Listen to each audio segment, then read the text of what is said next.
जो आज हम करने जा रहे हैं क्लास 7th का chapter 5 that is acids bases and salts part 6।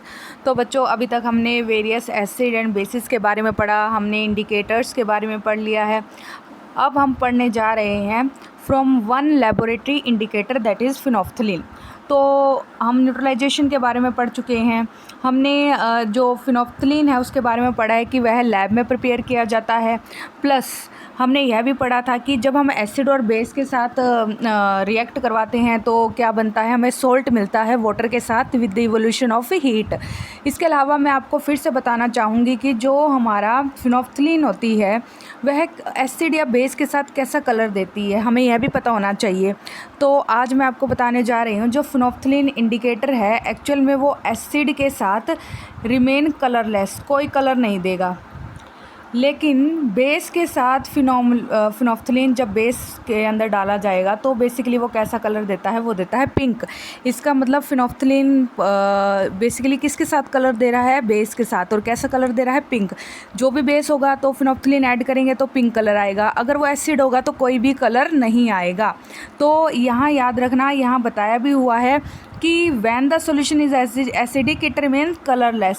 तो आपको इसकी इंडिकेशन भी पता होनी चाहिए फिनोल्फ्थलीन की कि फिनोल्फ्थलीन कैसा कलर देता है। यह हमें पिंक कलर देता है, पर पिंक कलर किसके साथ देगा, वो देगा बेस के साथ, और एसिड के साथ क्या रहेगा, कलरलेस। तो हमें जैसे मैंने आपको टर्मरिक के बारे में बताया था जो कि एक नेचुरल इंडिकेटर है कि यह बेस के साथ हमें कैसा कलर देता है, बेस के साथ हमें यह रेडिश सा कलर देता है। जबकि अगर हम एसिड के साथ रिएक्ट करवाएं तो एसिड के साथ ये येलो का येलो ही रहेगा। इसलिए आप यह एक्टिविटी घर में ज़रूर परफॉर्म करके देखें। इससे क्या होगा कि आपको डिफरेंट इंडिकेटर के बारे में पता चलेगा।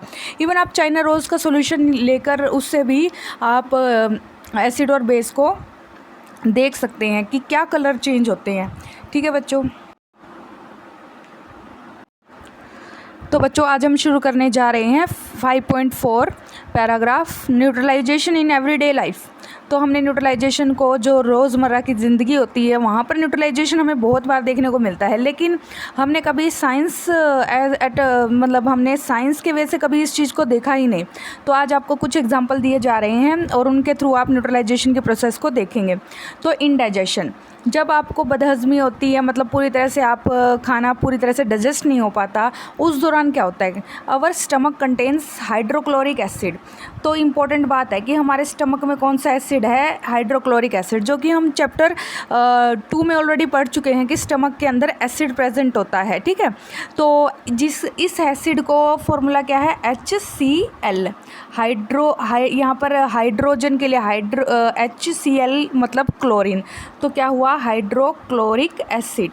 तो फॉर्मूला क्या हुआ, मैं फॉर्मूला इसलिए बोल रही हूँ क्योंकि आपको ये पता होना चाहिए, HCl। तो it help us to digest food as you, जैसा क्या करता है, ये हमें फूड के पाचन में हेल्प करता है। As you have learned in chapter 2, जैसा कि आप चैप्टर 2 में पढ़ भी चुके हैं। But too much of acid in the stomach causes indigestion, लेकिन कई बार अगर ज़्यादा मात्रा में रिलीज़ हो जाए तो आपकी जो खाना होता है वो पूरी तरह से डाइजेस्ट नहीं हो पाता और आपको जलन होनी शुरू हो जाती है स्टमक में। तो समटाइम्स इंडाइजेशन इज़ पेनफुल, और कई बार तो बहुत ही दर्द से भरा हुआ प्रोसेस होता है। To relieve indigestion we take an antacid such as milk of magnesia. तो very very very important line यहाँ हमें पढ़ने को मिल रही है, एंटासिड हम लेते हैं उस दौरान जिसे हम मिल्क ऑफ मैग्नीशिया भी कहते हैं। तो बच्चों जब भी आप डॉक्टर के पास जाते हो और आप कहते हो कि हमारा खाना मतलब पूरी तरह से पच नहीं रहा, हमें जलन हो रही है, तो डॉक्टर आपको एक पीने की दवा देता है। एक्चुअल में वो थोड़ी लिक्विड मिल्की पिंकिश कलर की होती है, तो इसलिए उसे मिल्क ऑफ मैग्नीशिया कहा जाता है क्योंकि वो दिखने में मिल्की होती है। और एंटासिड मतलब उसके अंदर बेस होता है मैग्नीशियम हाइड्रोक्साइड। वो क्या करेगा, एसिड हमने क्या पढ़ चुके हैं ना, एसिड को जब इक्वल अमाउंट में बेस आ जाता है तो वो उसके इफेक्ट को क्या कर देगा, न्यूट्रलाइज कर देगा और सोल्ट बनेगा और वही फिर से न्यूट्रलाइजेशन हो जाएगी।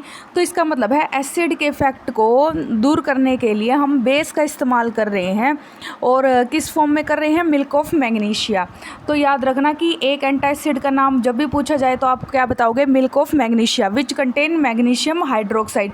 बहुत ही इंपॉर्टेंट लाइन्स हैं ये, डबल स्टार, इसको अपनी नोटबुक में ज़रूर छोटे क्वेश्चंस अगर बना रहे हो या फिर आप याद रखना और इसको अंडरलाइन जरूर करना। It neutralize the effect of excessive acid, और यह क्या करता है, जब हमारे पेट में ज़्यादा एसिड हो जाता है तो यह एंटासिड उसके इफेक्ट को न्यूट्रलाइज करता है। ठीक है, अब बात करते हैं एंटीबायोटिक की। देखो बच्चों, जो अभी हम टॉपिक पढ़ रहे हैं कंपटीशन के वजह से, ये बहुत इंपॉर्टेंट टॉपिक है। यह आप बिलीव नहीं करोगे, जो आपका टॉपिक है ये कॉम्पिटिटिव एग्ज़ाम्स में, जो बड़े बड़े कॉम्पिटिटिव एग्ज़ाम्स होते हैं उनमें ये क्वेश्चंस पूछे जाते हैं। तो आपकी क्लास में यह क्वेश्चंस अभी इस सब्जेक्ट में आ रहे हैं, तो आप साथ के साथ ही लर्न कर लो ताकि आपको आगे आने वाले दिनों में कोई भी प्रॉब्लम ना आए। तो नेक्स्ट है एंटीबाइट। जैसे चींटी काटती है तो when an ant bytes it injects the acidic liquid into the skin. तो बच्चों, जब आपने देखा ही होगा, ये तो कॉमनली जब भी आंट काटती है या फिर कोई भी आपको फॉर एग्जांपल मधुमक्खी काटती है, तो वो आपको काटने के बाद स्वेलिंग हो जाती है और दर्द होता है हल्का हल्का, तो सूजन भी आ जाती है। ऐसा क्या होता है कि सूजन आ जाती है? एक्चुअल में वो एक एसिड आपके अंदर डाल देती है, और उस एसिड का नाम क्या है? Formic acid. तो आपको एसिड का नाम पता होना चाहिए, क्या है? Formic acid. बहुत इंपॉर्टेंट है ये, आपको पता होना चाहिए कि आंट की बाइट मतलब जो आंट बाइट करती है तो कौन सा एसिड छोड़ती है? Formic acid. The effect of the acid can be neutralised bye rubbing moist baking soda.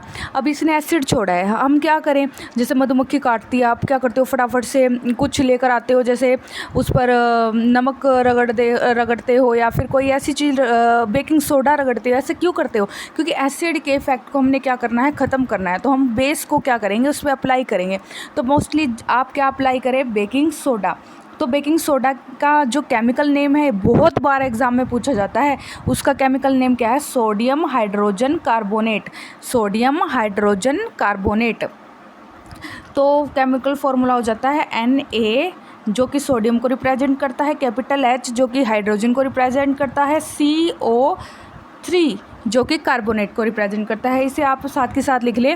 Chemical name तो है सोडियम हाइड्रोजन कार्बोनेट और फॉर्मूला है NaHCO3 और नाम क्या है? Baking soda. इंपॉर्टेंट है बच्चों यह भी बहुत ही ज़्यादा कि बेकिंग सोडा का केमिकल नेम क्या है। नेम पूछा जाए तो आप लिखोगे सोडियम हाइड्रोजन कार्बोनेट, अगर फॉर्मूला पूछा जाए तो सोडियम हाइड्रोजन कार्बोनेट NaHCO3। तो बच्चों और calamine solution which contains zinc carbonate. तो यहाँ पर एक सॉल्यूशन होता है कैलेमेनाइन सॉल्यूशन, या फिर वो अप्लाई किया जाएगा जिसके अंदर क्या प्रेजेंट होता है? Zinc carbonate. जो भी जिंक कार्बोनेट भी क्या है? एक तरह से बेस है जो एसिड के इफेक्ट को क्या करता है? न्यूट्रलाइज करता है। तो इस पूरे पैराग्राफ में 3 क्वेश्चन निकल के आए। पहला क्वेश्चन की आंट की बाइट में कौन सा एसिड होता है? Formic acid. दूसरा क्वेश्चन की जो बेकिंग सोडा होता है उसका केमिकल नेम क्या है? Sodium hydrogen carbonate. और फॉर्मूला क्या है? NaHCO3। और पूछा जाता है कि कैलेमेनाइन सॉल्यूशन में कौन सा बेस प्रेजेंट है या सोल्ट प्रेजेंट है? That is zinc carbonate. तो यह है हम बेस प्रेजेंट है, दैट इज़ जिंक कार्बोनेट। तो इस तरह से हमने यहाँ पर बेस के बारे में पढ़ा है कि इस बेस क्या करते हैं? एसिड के इफेक्ट को न्यूट्रलाइज करते हैं। अब हम बात करते हैं सोइल ट्रीटमेंट की। Excessive use of chemical fertilizers makes the soil acidic. आप क्या करते हो? जैसे किसान क्या करते हैं, ज़मीन पर बहुत ज़्यादा फर्टिलाइज़र यूज़ कर लेते हैं तो सोइल क्या हो जाती है? एसिडिक हो जाती है। तो वहाँ पर पेड़ पौधे अच्छे से ग्रो नहीं करेंगे। Plant do not grow well when the soil is either too acidic और टू बेसिक। तो सोइल को ना तो ज़्यादा एसिडिक होना ज़रूरी है, ना ज़्यादा बेसिक। उसको नॉर्मल होना चाहिए, जो कि न्यूट्रल होना चाहिए, न्यूट्रल। तो ऐसी कंडीशन में अगर एसिडिक हो जाती है तो भी पौधे नहीं ग्रो करेंगे, बेसिक हो जाती है तो भी नहीं करेंगे। तो ऐसा अगर कोई सोइल एसिडिक है तो हम बेसिक कैसे बनाएंगे उसको? तो अब हम रीड करते हैं। When the soil is too acidic it is treated with the bases like quicklime. तो आपको याद रखना है कि क्विकलाइम का जो कॉमन नेम क्या है? Calcium oxide. ठीक है। और सिलेक्ट लाइम उसे कहा जाता है कैल्शियम हाइड्रोक्साइड। तो बहुत ही इंपॉर्टेंट चीज़ है। तो यहाँ पर क्विक लाइम का पूछा जाता है केमिकल नेम, सिलेक्ट लाइम का पूछा जाता है। आप इसको याद रखना, बहुत इंपॉर्टेंट है competition from combination point of view. तो if the soil is basic organic matter is added to it. तो अगर एसिडिक है तो हम बेस ऐड कर देंगे, और बेसिक है तो थोड़े बहुत एसिड ऐड कर देंगे। तो इस तरह से हम सोइल को न्यूट्रलाइज कर देंगे। Organic matter release acid which neutralise the basic nature of the soil. ठीक है बच्चों। अब करते हैं factory wastes. The waste of many factories contain acids. तो आपको पता है बहुत सारी फैक्ट्रीज होती हैं जो केमिकल्स रिलीज़ करती है, उसमें बहुत ही मात्रा में क्या होता है, एसिड होता है।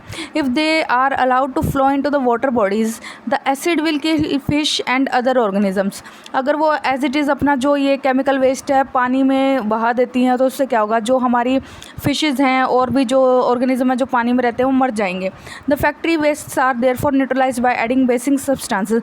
तो इसको पानी में छोड़ने से पहले या प्रॉपर ट्रीटमेंट से पहले इसमें बेस ऐड कर दिया जाता है ताकि एसिड क्या हो जाए, न्यूट्रलाइज। तो बच्चों हमने बहुत ही इंपॉर्टेंट चीज़ें पढ़ी हैं about the neutralisation in everyday life, और बहुत ही कॉम्पिटिशन की इंपॉर्टेंट चीज़ें भी पढ़ी है। तो यहाँ पर हम अपना चैप्टर ख़त्म होता है। कीवर्ड्स हम ऑलरेडी कर चुके हैं। Acid, acidic, base, basic, indicator, neutral, neutralisation, salt, ये सभी टर्म्स हम चैप्टर में कंप्लीट कर चुके हैं। तो बच्चों जो एक्सरसाइज क्वेश्चंस हैं वो हम ऑलरेडी कर चुके हैं। एक्स्ट्रा क्वेश्चंस आपको दे दिए जाएंगे। तो बच्चों चैप्टर को अच्छे से रीड करें, जितना हो सके केमिकल फार्मूला, केमिकल नेम्स को लिख कर देखें। चैप्टर बहुत ही इंटरेस्टिंग है पर आपके लिए थोड़ा बहुत नया है, तो ये जो टर्म्स हैं इनको लिख कर याद करें। आज के लिए इतना ही, धन्यवाद।